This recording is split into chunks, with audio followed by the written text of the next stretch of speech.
Shalom God Lovers, hanya dekat Allah saja ada ketenangan, ada kekuatan baru. Mari saya mengajak God Lovers pagi hari ini memuji dan menyembah Tuhan.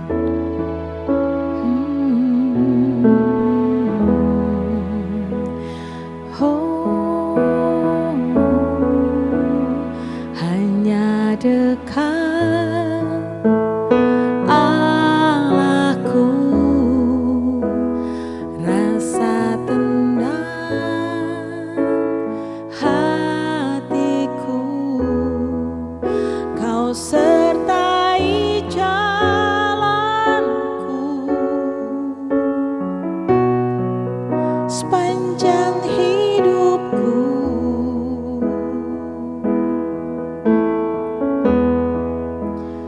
Hanya dekat padamu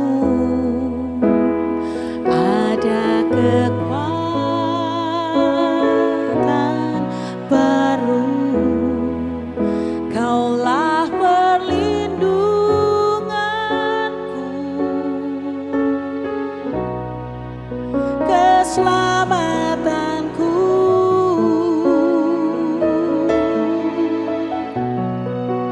Ku ingin selalu bersekutu denganmu, menikmati hadiratmu. Biarkan rohmu tinggal dalam hidupku. Sungguh indah bersamamu. Ku ingin selalu bersekutu denganmu, menikmati hadiratmu. Biarkan rohmu tinggal dalam hidupku. Sungguh indah bersamamu selamanya.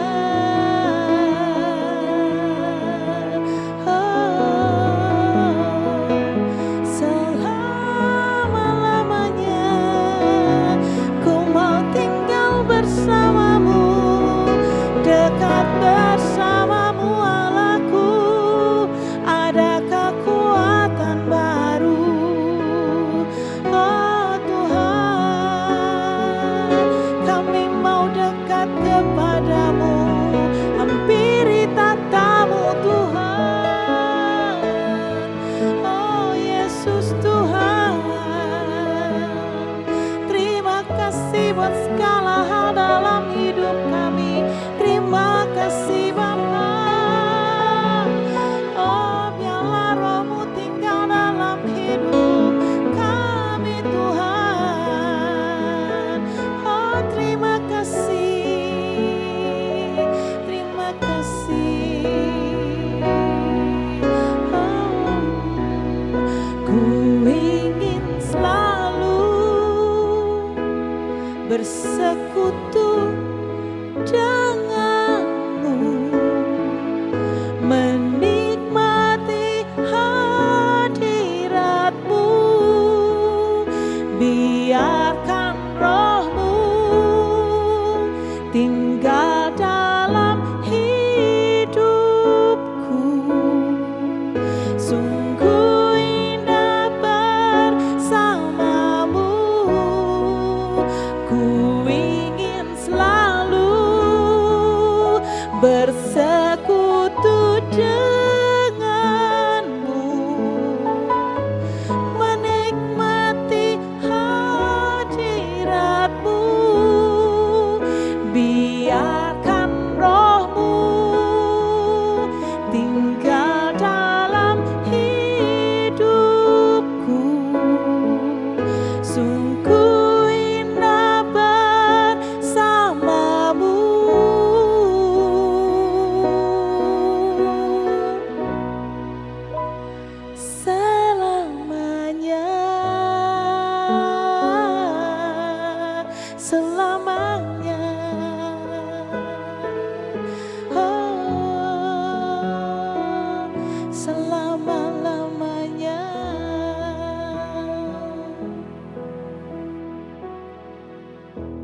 Salam God lovers, bertemu kembali dalam program Word from Heaven.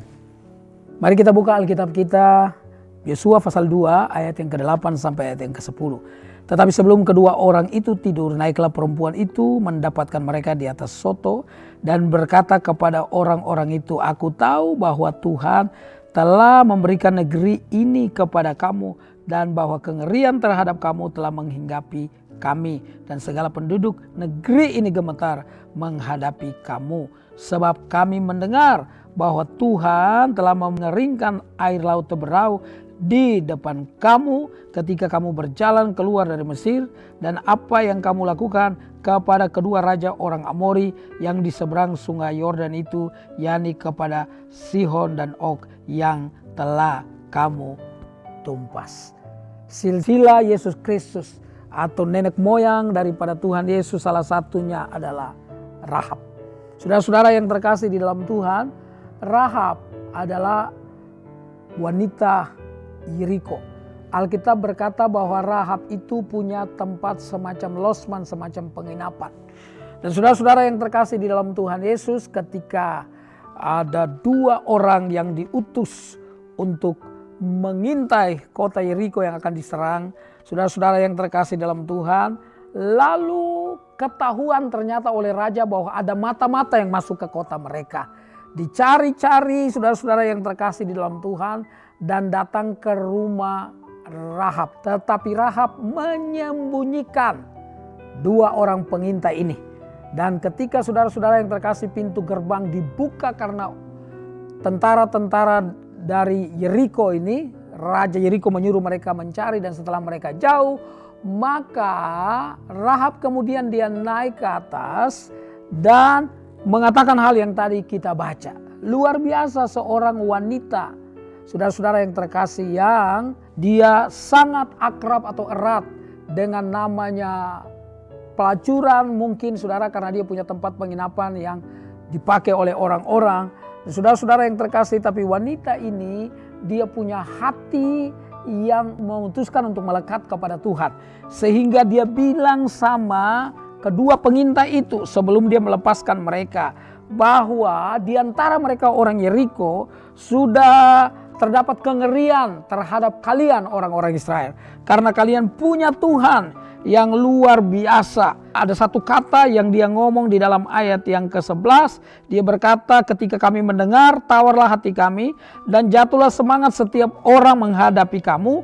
Sebab Tuhan Allahmu ialah Allah di langit di atas dan di bumi di bawah. Zaman dulu orang percaya ada dua dewa. Ada satu dewa yang menguasai langit, ada satu dewa yang menguasai bumi.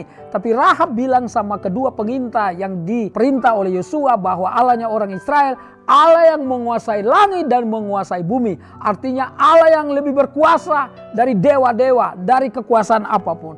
Luar biasa, orang ini, saudara-saudara yang terkasih di dalam Tuhan, bukan orang percaya. Tetapi ketika dia mendengar tentang kehebatan Allah yang mengeringkan laut Teberau, kehebatan Allah menyertai orang-orang Israel, maka kemudian itu menjadi sebuah keyakinan dan kepercayaannya terhadap Allahnya orang Israel. Sehingga saudara-saudara yang terkasih, dia berkata kepada kedua pengintai itu, kalau kamu menyerang kami, kamu menyerang kota ini, karena saya percaya kota ini akan jadi milik kamu, ingat saya dan saudara-saudaraku, selamatkan saya. Dan kemudian Rahab menjadi salah satu nenek moyang daripada Tuhan Yesus. Saudara-saudara yang terkasih dalam Tuhan Yesus, ada satu lagi nenek moyang dari Tuhan Yesus, namanya Rut. Rut, saudara-saudara yang terkasih, kalau saudara membaca kitab Rut dalam kecepatan yang normal, saudara yang saya kasih dalam Tuhan, mungkin tidak sampai 10 menit, maka Rut itu sudah berhasil diselesaikan. Tapi saudara-saudara yang terkasih di dalam Tuhan, Rut adalah seorang wanita menurut saya yang luar biasa beriman kepada Tuhan. Ketika saudara Naomi mau kembali ke Bethlehem lagi, saudara, dari Moab, karena dia ikut suaminya Elimelek dan dua anaknya Mahlon dan Kilion, mereka merantau di sana tapi keadaan tidak lebih baik. Bahkan mereka dengar di Bethlehem, di Yehuda, tanah Yehuda, Allah sudah memberkati. Karena itu kemudian Naomi dengan Rut dan Orpa, dua mantunya, ikut Tapi yang luar biasa saudara-saudara yang terkasih dalam Tuhan, ketika Naomi bilang, gak bisa berharap sama saya apa-apa, Orpa kembali. Tapi Ruth tetap dekat. Dan Naomi bilang sama Ruth begini, andai kata malam hari ini saya bersuami, masakan kamu menunggu sampai dewasa. Artinya saudara yang terkasih, tidak mungkin menggantung harapan pada yang namanya Naomi. Orpa kembali. Tapi ini yang Ruth bilang. Tetapi kata Ruth, jangan desak aku meninggalkan engkau dan pulang dengan tidak mengikuti engkau. Sebab kemana engkau pergi, ke situ juga aku pergi. Di mana engkau bermalam, di situ juga aku bermalam. Bangsa mula bangsaku dan Allah mula Allahku. Saudara-saudara yang saya kasihi dalam Tuhan, luar biasa. Ruth, dia bukan orang yang suka ikut kelompok bertumbuh. Saudara yang terkasih, PA, pendalaman Alkitab dan seterusnya. Tapi dia percaya, meyakini Allah yang disembah oleh suaminya Mahlon dan oleh mertuanya Naomi. Maka dia memutuskan untuk berkata kepada Naomi, bangsa mula bangsaku dan Allahmu adalah Allahku. Sejarah mencatat pada akhirnya, saudara-saudara yang terkasih, Ruth dinikahi oleh yang namanya Boas, salah satu famili daripada Elimelek. Siapa Ruth? Ruth sebenarnya keturunan wanita Moab. Wanita Moab itu dari mana? Hubungan Lot dengan anak kandungnya yang pertama. Saudara, kalau kita membaca di Kejadian pasal 19, tapi atas pilihan Tuhan. Tuhan memilih Ruth menjadi nenek moyang. Latar belakangnya sekali lagi tidak membanggakan. Tetapi saudara, mereka yang dipilih. Karena itu Tuhan tidak pernah salah pilih. Hari ini dengar baik-baik. Tuhan juga memilih engkau untuk menjadi alat di dalam tangannya. Karena itu serahkan hidupmu. Dan bilang sama Tuhan, Tuhan inilah aku. Aku serahkan hidupku untuk diperbaiki oleh Tuhan. Jadi alat di dalam tangan Tuhan. Mari kita tunduk kepala dan kita berdoa. Tuhan Yesus yang baik, kami bersyukur hari ini kami belajar dari dua wanita nenek moyang daripada Tuhan Yesus, Rahab dan Ruth. Mereka bukan wanita orang Israel, mereka bukan keturunan anak-anak Tuhan. Mereka orang-orang yang jauh, nenek moyang mereka tidak menyembah kepada Allah Israel, Allah yang kami sembah. Tetapi satu ketika dua orang ini, baik Rahab maupun Ruth, memutuskan untuk mengenal Tuhan yang disembah oleh orang Israel, yang kami sembah di dalam Yesus Kristus. Maka Tuhan, engkau mengadopsi mereka, engkau mengangkat mereka, bahkan mereka diberikan kedudukan yang luar biasa. Dari mereka lah Yesus Kristus dilahirkan. Pakai kami semua juga jadi alat di dalam tangan. Dalam nama Tuhan Yesus kami berdoa. Amin. Bagi God lovers yang merasa diberkati, bisa membagikan link YouTube renungan ini kepada saudara, kerabat, dan teman. Terima kasih. Tuhan Yesus memberkati.